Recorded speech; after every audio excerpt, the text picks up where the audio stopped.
माँ जी, मैंने बेसन गूँथ दिया है।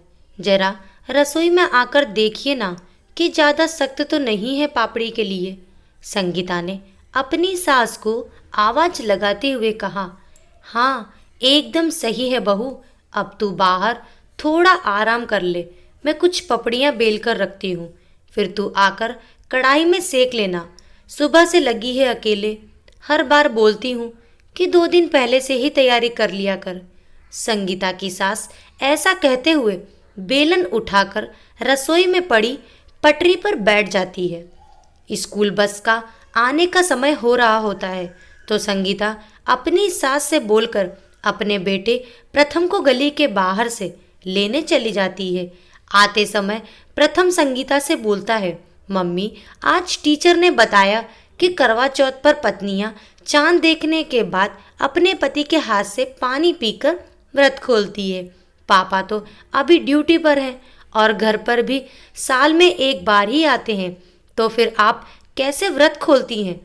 तू घर चल प्रथम, दादी वहाँ मेरी राह देख रही हैं। कल जब मैं पूजा करूँगी तब तू खुद देख लेना, ठीक है? संगीता थोड़ी सी उदासी के साथ जवाब देती है।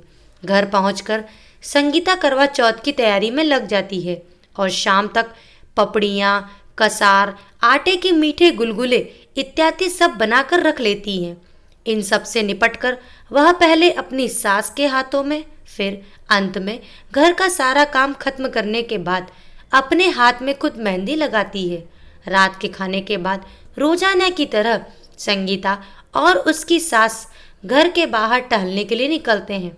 तभी उनकी पड़ोसन ताना कसते हुए संगीता से पूछती है, क्यों संगीता, इस बार भाई साहब आ रहे हैं या हर साल की तरह इस बार भी फोटो से ही काम चलाएगी?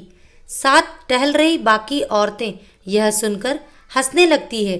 संगीता यह सुनकर पहले तो कुछ रुआसी हो जाती है, फिर अपने साहस को एकत्र कर उनसे कहती है, हाँ दीदी, मैं इस बार भी उनकी फोटो के साथ ही करवा चौथ मनाऊंगी, क्योंकि मेरे पति के लिए उनकी पत्नी से पहले उनकी मातृभूमि आती है।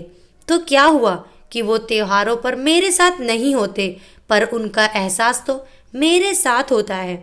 और क्या हुआ, वो मुझसे दूर हैं, पर मुझे गर्व है मेरे पति और उनके जैसे हर उस जवान पर जो देश की रक्षा के लिए सरहद पर तैनात हैं, जिनकी वजह से आप जैसे अनेक महिलाएं अपने पति के साथ हर त्योहार आराम से मना पाती हैं। तो क्या हुआ कि मैं उनकी तस्वीर के साथ करवा चौथ मनाती हूँ, पर मेरी मांग में उनके नाम का सिंदूर तो है। मुझे गर्व है खुद पर और मेरी जैसी हर उस महिला पर जो अपने पति से दूर रहकर उसके माँ बाप और पूरे परिवार का निस्वार्थ ध्यान रखती है और घर की सारी जिम्मेदारियां निभाती है।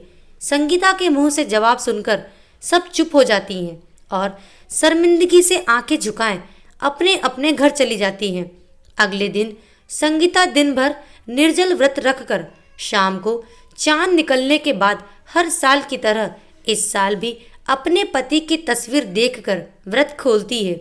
दोस्तों, सलाम है उस हर सैनिक को जो हमारे देश के लिए अपने परिवार, दोस्त, त्योहार को पीछे छोड़ देश की सेवा में ऐसी पत्नी के साथ की वजह से घर की चिंता से मुक्त होकर हरदम डटा रहता है। और उन सैनिकों की सुहागनों को जो उस देश का ऐसा साहस बनाए रखने में देश के प्रति उसकी जिम्मेदारियों का सम्मान करती है।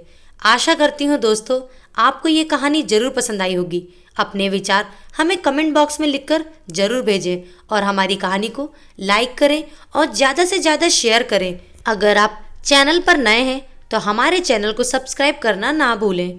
Thank you.